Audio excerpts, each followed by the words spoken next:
Bharatiya Janata party का नया मुखिया कौन होगा? पक्ष के साथ विपक्ष की निगाहें भी डटी हुई हैं। तो बीजेपी और आरएसएस बीते कुछ महीनों से भाजपा का नया राष्ट्रीय अध्यक्ष चुनने के लिए माथापच्ची कर रहे हैं। लिस्ट तैयार है, बस किसी एक नाम पर सहमति बनाने और अनाउंसमेंट की देर है। माना जा रहा है कि 10 से 20 मार्च के बीच अध्यक्ष के नाम का ऐलान हो जाएगा। पर सवाल यह है कि आखिरकार वह नाम किसका होगा, जिस पर संघ और भाजपा दोनों की रजामंदी होगी। नमस्कार, मैं हूं जय दुबे। एशियन न्यूज की खास पेशकश मुद्दा में आपका बहुत स्वागत है। आज हम जिस मसले पर चर्चा करने जा रहे हैं काफी जटिल है, क्योंकि चर्चा का केंद्र है भाजपा अध्यक्ष, जो कि एक अपने आप में बहुत बड़ा देश का पद है। जैसा कि हम सभी जानते हैं कि भाजपा में गोपनीयता इस कदर बढ़ती जाती है कि तमाम चर्चाएं केवल अटकलें ही रह जाती हैं, लेकिन साक्ष्य, समीकरण और हालात कहीं न कहीं सहयोग की भूमिका पर होते हैं। तो आइए चर्चा को शुरू करते हैं कि अध्यक्ष की अब भाजपा अध्यक्ष की बारी है, पर सवाल है कि दमदारी किसकी चलेगी। इस विषय पर आज चर्चा के लिए हमारे साथ भाजपा प्रवक्ता गौरीशंकर श्रीवास जी हैं और वरिष्ठ पत्रकार चैतन्य भट्ट मौजूद हैं। आप दोनों मेहमानों का हार्दिक अभिनंदन है एशियन न्यूज के इस पटल मुद्दा पर। और अध्यक्ष पद के जिनसे तमाम पहलुओं को हम समझने की कोशिश करेंगे और अध्यक्ष पद के नाम की घोषणा से पहले एक नतीजे पर पहुंचने का प्रयास करेंगे।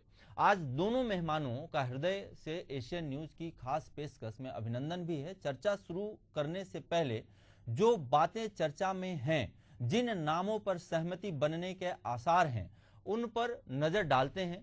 तो सबसे पहला नाम मध्य प्रदेश के पूर्व मुख्यमंत्री शिवराज सिंह चौहान का सामने आता है, जिन्हें भाजपा और संघ दोनों से समान सम्मान प्राप्त है। तो पहचान मास लीडर की भी है। दूसरा नाम धर्मेंद्र प्रधान का है, जो भाजपा के नेता हैं, तो संघ में मजबूत पकड़ रखते हैं और आने वाले सालों में कई राज्यों में चुनाव हैं। तो दक्षिण में भाजपा की स्थिति हमेशा कमजोर रही है। ऐसे में दोनों पक्षों को साधते हुए अध्यक्ष पद का निर्वहन एक बड़ी चुनौती होगी।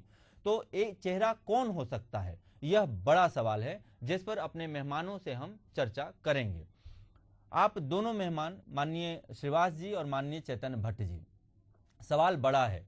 कहीं ना कहीं 20 मार्च के आसपास या उससे पहले पहले भाजपा के राष्ट्रीय अध्यक्ष का चुनाव हो जाएगा। अब जो मैंने सवाल को छेड़ा है कि अगर हिंदी भाषी राज्य और उत्तर पूर्व के सारे राज्य, मध्य के सारे हिंदी भाषी राज्य जितने भी हैं, सारे राज्यों को हम साधने की कोशिश करें जहां हमारी प्रचंड बहुमत से जीत हुई है और लगभग सभी राज्यों में हमारी सरकार है, मतलब भाजपा की सरकार है। दूसरी तरफ चलते हैं जो अछूता है, जहां भाजपा कभी सेंध नहीं मार पाई है, मतलब दक्षिण, संपूर्ण दक्षिण भारत, चाहे आप कहीं से कहीं गिन लीजिए, संपूर्ण दक्षिण भारत भाजपा से अछूता है। पिछले कई वर्षों से भाजपा प्रयासरत है। ऐसी कोई सी भी साम दाम दंड भेद कोई नीति नहीं रही होगी, भाजपा ने नहीं अपनाई होगी इस किला को भेद करने के लिए। दिल्ली में तो फतह हो गई, जो किला भेद हो गया, लाल किले पर अब आपका पताका फहरा रहा है। लेकिन क्या ऐसी कौन सी बात हो सकती है या ऐसा कौन सा मुद्दा हो सकता है जिसको आप रखने की कोशिश करेंगे इस अध्यक्ष पद के चुनाव के लिए, कि जहां आप जीते हैं या जीतते चले जा रहे हैं, उन्हीं जनताओं को या उन्हीं मतदाताओं को साधेंगे या दक्षिण के मतदाताओं को साधने के लिए कुछ नया नुस्खा अपनाएंगे? क्या कहना चाहेंगे गौरीशंकर श्रीवास जी? जय जी, सबसे महत्वपूर्ण विषय यह है कि भारतीय जनता पार्टी एक पार्टी नहीं है, एक वैचारिक आंदोलन है जो लगातार कार्य करती है। पूरे 12 महीने हमारे कार्यकर्ता, हमारी पार्टी क्रियाशील होती है जी। दूसरा महत्वपूर्ण बात है कि बहुत सारे ऐसे किले हैं जहां हमारी सरकार बनाने की कल्पना बिल्कुल नहीं की जा सकती थी। साउथ में भी बहुत सारे ऐसे राज्य थे, उड़ीसा को भी आप ले सकते हैं, कर्नाटक को भी ले सकते हैं, उस किला को भी हमने ढहाया। अभी हमारे लिए सबसे बड़ी चुनौती है बंगाल और केरल, और निश्चित तौर पर जो बाकी साउथ के जो राज्य हैं वो भी हमारे लिए चुनौती बने हुए हैं।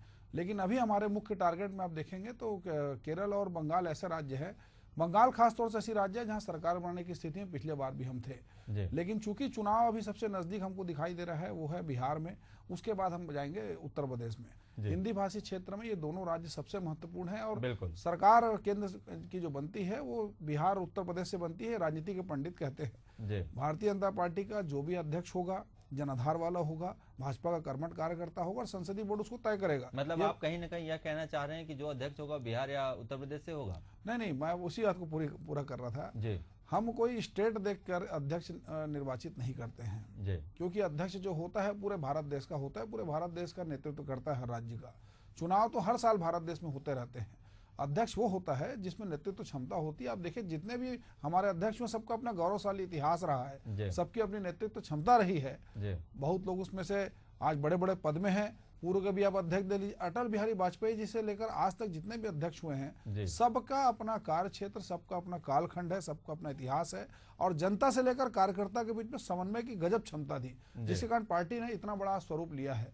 तो निसंदेह जो भी अध्यक्ष बनने जा रहा है, आपने कुछ नाम जोड़े हैं, कुछ नामों की और अटकलें लगाई जा रही है, हो सकता है उसमें एक दो नाम और भी हो जाए, लेकिन जो भी अध्यक्ष बनेगा वो निसंदेह आने वाले समय में भारतीय जनता पार्टी के जहां राज्य नहीं है उसको प्राथमिकता में ध्यान रखते हुए सरकार बनाने का भरसक प्रयास करेगा। और मैं बड़ी बात कहने जा रहा हूं कि आज हमारी पार्टी इतनी बड़ी पार्टी हो चुकी है कि कोई भी सीट हमारे लिए नामुमकिन नहीं है अगर कार्यकर्ता एकजुट होकर कार्य करे। जैसे दिल्ली को आप देखेंगे, दिल्ली को कहा जाता था हम जीतेंगे नहीं कहीं, केजरीवाल जी ने कहा था कि दूसरा जन्म लेना पड़ेगा। एक भी ऐसा सीट भारत देश में नहीं है जहां भारतीय जनता पार्टी कार्यकर्ता अगर एकजुट हो जाए तो उस सीट को नहीं जीत सकते। जी देखिए, इस पे मेरा एक सवाल है कि जिस दिन आप वायनाड जीत जाएंगे उस दिन हम ये इस बात को मान लेंगे कि जो आप अभी कह रहे हैं इसकी सत्यता प्रमाणित हो जाएगी और जिस दिन आप वायनाड सीट जीत जाएंगे उसी दिन मैं यह मान लूंगा या हम मान लेंगे, ऐसा मान लेते, पंडितों की बात को झुटला देंगे और आपकी बात को सच मान लेंगे कि नहीं, कोई ऐसी सीट नहीं है जहां आप नहीं जीत सकते। पहले ऐसा कहा जाता था वैसे अपने उत्तर प्रदेश के सीट के लिए, जहां से अमेठी के लिए भी यही कहा जाता था, लेकिन अमेठी आपने जीता, इसमें कहीं कोई दो राय नहीं, एक बार ही सही लेकिन जीता जरूर। चैतन्य भट्ट जी से बात करते हैं, समझते हैं चैतन्य भट्ट जी से, पुराने पत्रकार हैं, बहुत गहरी पैठ रखते हैं राजनीति जगत में और बहुत अच्छा समझ भी है चैतन्य भट्ट जी को। चैतन्य भट्ट जी, आपसे समझना चाहेंगे कि अध्यक्ष पद एक बहुत बड़ा पद है भारतीय जनता पार्टी के लिए और जो भी उस पोजीशन पर बैठेगा वो निश्चित ही प्रधानमंत्री नरेंद्र मोदी, गृह मंत्री अमित शाह और संघ मोहन भागवत के विचार विमर्श और समन्वय के बिना तो नहीं हो सकता, यह तो तय है। लेकिन अब उनका विचारधारा क्या हो सकता है, वो कहां सोचेंगे या कहां सोचना चाहेंगे, दक्षिण को साधने के लिए या पश्चिम बंगाल, उत्तर प्रदेश और बिहार को साधने के लिए, क्या कहना चाहेंगे? देखिए जय जी, किसी भी सत्ता में अगर कोई पार्टी पहुंचती है जी तो उसके पीछे संगठन सबसे महत्वपूर्ण होता है जी, क्योंकि संगठन जब मजबूत होता है तब वो पार्टी को सत्ता तक पहुंचाता है जी। और भारतीय जनता पार्टी की सबसे बड़ी खासियत जो है वो है संगठन का मजबूत होना। कांग्रेस इससे एकदम उलट है, वहाँ संगठन की स्थिति कमजोर है, इसलिए आप देखिए कांग्रेस हर जगह मात खाती जा रही है। लेकिन भारतीय जनता पार्टी में संगठन को बहुत महत्व दिया गया है और चूंकि अब राष्ट्रीय अध्यक्ष का चुनाव होना है इसलिए जरूरी है कि बहुत ऐसे व्यक्ति को राष्ट्रीय अध्यक्ष बना जाए जो संघ से भी सामंजस्य अच्छा रखता हो और नरेंद्र मोदी और अमित शाह की पसंद है, क्योंकि नरेंद्र मोदी जी और अमित शाह की मर्जी के बिना तो मुझे लगता नहीं कि कोई भी अध्यक्ष बन पाएगा। संघ की भी उसमें अपनी एक भूमिका होती है और अगर संघ के तरफ से कोई नाम आता है तो उसके विचार विमर्श भी किया जाता है, उससे कार्यवाही भी की जाती है।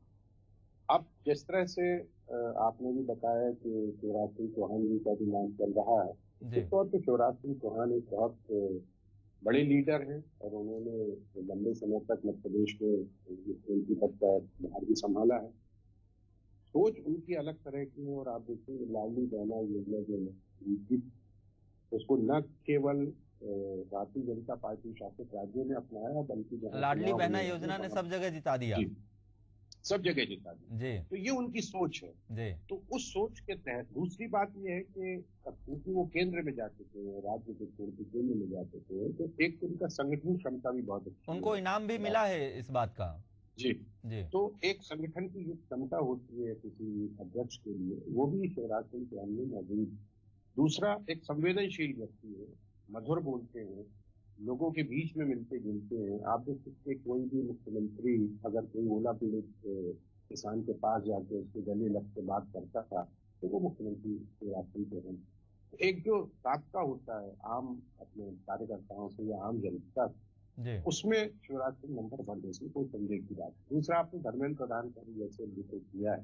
धर्मेंद्र प्रधान भी क्योंकि आरएसएस के बहुत करीबी नेता माने जाते हैं और अच्छे पदों पर रहे। मुख्यमंत्री प्रधानमंत्री मोदी जी के खास मंत्रियों में से भी।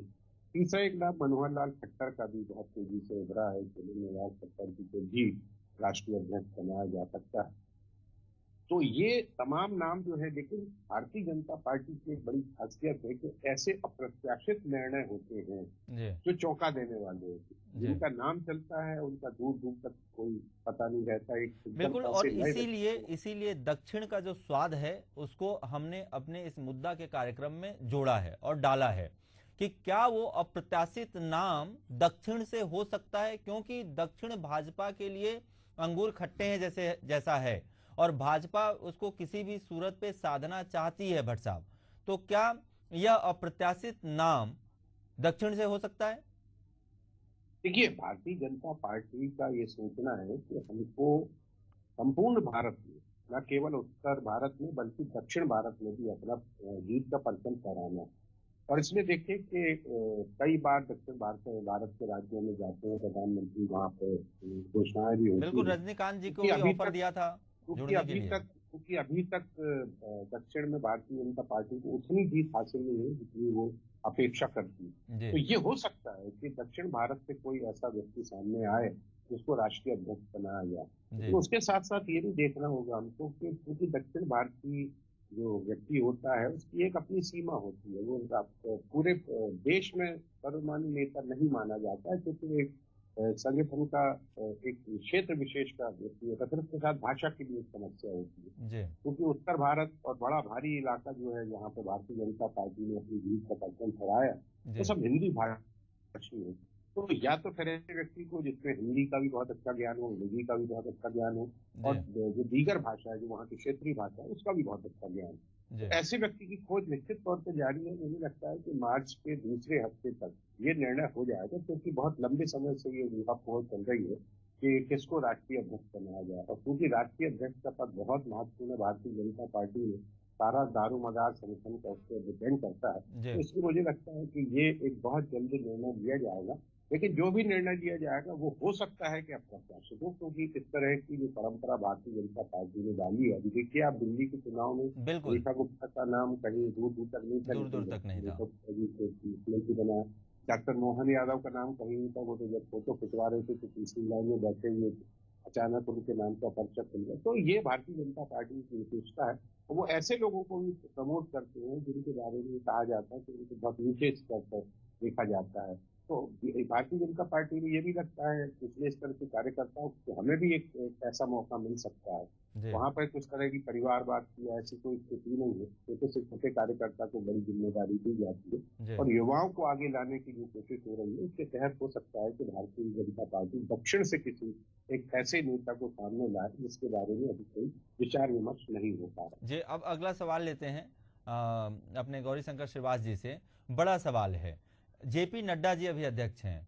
जेपी नड्डा जी ने बहुत अच्छा काम किया, बहुत अच्छा उन्होंने परिणाम दिया संगठन के तौर पर और सभी लोगों को साधने के तौर पर। अगर आप वैसे मोटा मोटा तौर पर देखेंगे तो भाजपा में वैसे भी कोई सिर्फ टवल होता नहीं है आपस में, और जेपी नड्डा जी के समय पे और नहीं हुआ।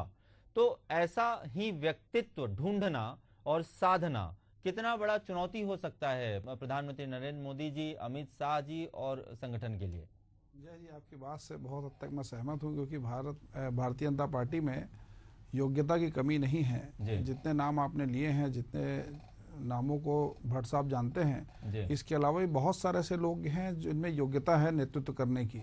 तो हमको दिक्कत भी इस बात की होगी कि जब योग्य लोग ज़्यादा होते हैं, योग्य कार्यकर्ता ज़्यादा होते हैं, तो उनमें से किसी एक का चयन करने में कहीं ना कहीं देरी होती है। और मुझे ऐसा लगता है कि चुनाव अगर नहीं होते दिल्ली चुनाव समेत और अन्य राज्यों में, तो राष्ट्रीय अध्यक्ष का चुनाव पहले ही कर लिया गया होता, क्योंकि नड्डा जी का कार्यकाल समाप्त हो चुका है। जो भी कार्यकर्ता होगा उसके लिए चुनौती भी है और बहुत सारी उम्मीदें भी हैं कार्यकर्ताओं की, और निस्संदेह भारतीय जनता पार्टी के संगठन का अपना स्वरूप है। आप साउथ की बात जिक्र कर रहे थे, तो साउथ से BL संतोष जी भी आते हैं, जो संगठन के हमारे राष्ट्रीय महामंत्री हैं, पूरे संगठन को एक सूत्र में पिरो कर लेकर कार्य कर रहे हैं। अपने वायनाड सीट का भी जिक्र पिछले उसमें किया था वर्जन में। तो मुझे अच्छी तरह याद है कि बंगाल में नंदीग्राम एक ऐसा सीट होता था, इसको कभी भेद पाना हमारे लिए चुनौती ही नहीं, हम सोचते भी नहीं थे कि नंदीग्राम से ममता बनर्जी को या किसी और वहां के कार्यकर्ता को हराया जाएगा। आज भारतीय जनता पार्टी का वहां पे हमारा विधायक है, विधायक भी है, LOP भी है।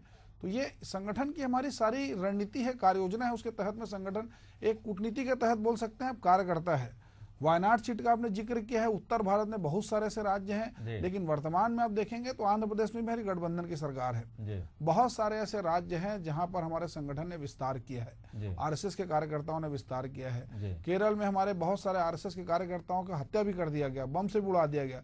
उसके बावजूद हमारे कार्यकर्ता वहां पर डरे नहीं, डिगे नहीं, आज भी लगातार वहां पर कार्य कर रहे हैं। केरल में भी जो परिणाम हम देंगे वो प्रत्याशित देंगे आने वाले चुनाव में। और निसंदेह कार्यकर्ता की सबसे बड़ी खूबी ये होती है, विचारधारा से हम लोग इस हद तक बंधे हुए रहते हैं, विचारधारा से इतने प्रभावित होते हैं कि कोई भी राज्य में जब किसी कार्यकर्ता को जिम्मेदारी मिलती है तो सारी चीजों को छोड़कर वो एकजुटता के साथ में कार्य करता है। किन बड़े पहलुओं को देखा जा रहा होगा शिवाजी जी?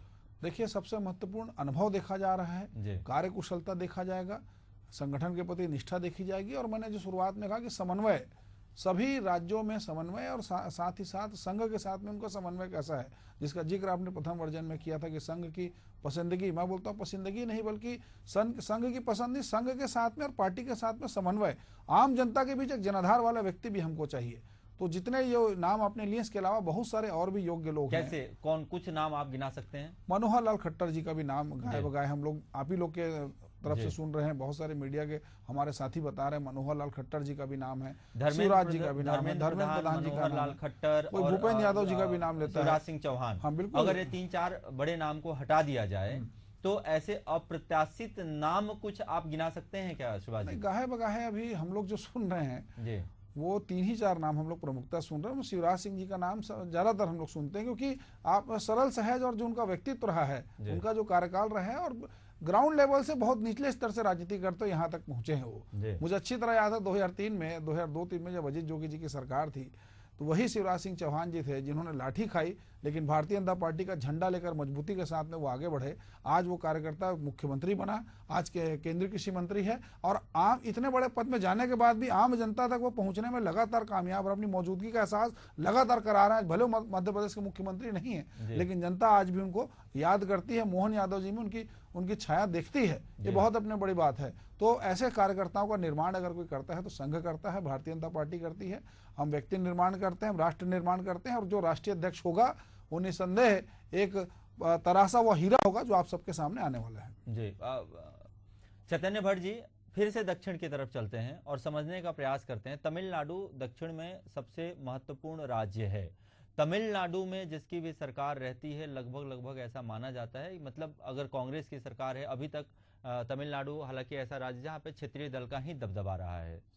आप शुरू से ही इतिहास उठा करके देखेंगे, भाजपा संगठित पार्टी है पूरे देश में। भाजपा बहुत कम ही, अगर आप देखेंगे, अभी आंध्र प्रदेश का जिक्र किया शिवाजी जी ने, आंध्र प्रदेश में वास्तव में अपने दम पर ही सरकार बनी हुई है। आपका उनके साथ प्री पोल अलायंस हुआ था, जिसके कारण आप देश में भाजपा की पूर्ण बहुमत अकेले दम पर नहीं थी, तो प्री पोल अलायंस था, तो उनके साथ अच्छा एक गांठजोड़ बना हुआ है और चल रहा है। तमिलनाडु का कोई चेहरा हो सकता है क्या? देखिए, मैं आपको पहले भी बता चुका हूँ कि भारतीय जनता पार्टी दक्षिण की तरफ बहुत लंबे समय से प्रयास करते हैं कि वो वहां पर अपनी जगह से हासिल कर सके। तमिलनाडु वास्तव में एक ऐसा प्रदेश है कि जहाँ पर क्षेत्रीय, बहुत सी जगह ऐसे हैं जहाँ क्षेत्रीय दलों का दबदबा है। जैसे आप देखिए बिहार में भी क्षेत्रीय दलों का दबदबा है, महाराष्ट्र में भी क्षेत्रीय दलों का दबदबा था, तो उनसे मिलजुल के सरकार बनाने में नहीं, लगभग आप ऐसे देखेंगे ना भट्ट साहब, तो सारे क्षेत्रीय दलों का दबदबा धीरे धीरे भाजपा साफ करते जा रही है। आप समझिए इस बात को, वो साफ होते चले जा रहे हैं क्षेत्रीय दल। अब बस 2-3 ही राज्य बचे हैं जहां दबदबा, जहां भाजपा की कसमकस जारी है और युद्ध स्तर महाभारत चल रहा है। जैसे पिछली बार लगभग होते होते रह गया था, कई कत्लें हुई, बहुत सारे पश्चिम बंगाल में हम लोगों ने नज़ारे देखे और बहुत बड़े बड़े घटनाएं भी देखा हम लोगों ने। आप तेलंगाना देख लीजिए, तेलंगाना में कांग्रेस भाजपा की अब सीधी सीधी लगभग लड़ाई हो गई है। कर्नाटक देख लीजिए, कर्नाटक में अब कांग्रेस भाजपा सीधी सीधी लड़ाई हो गई है।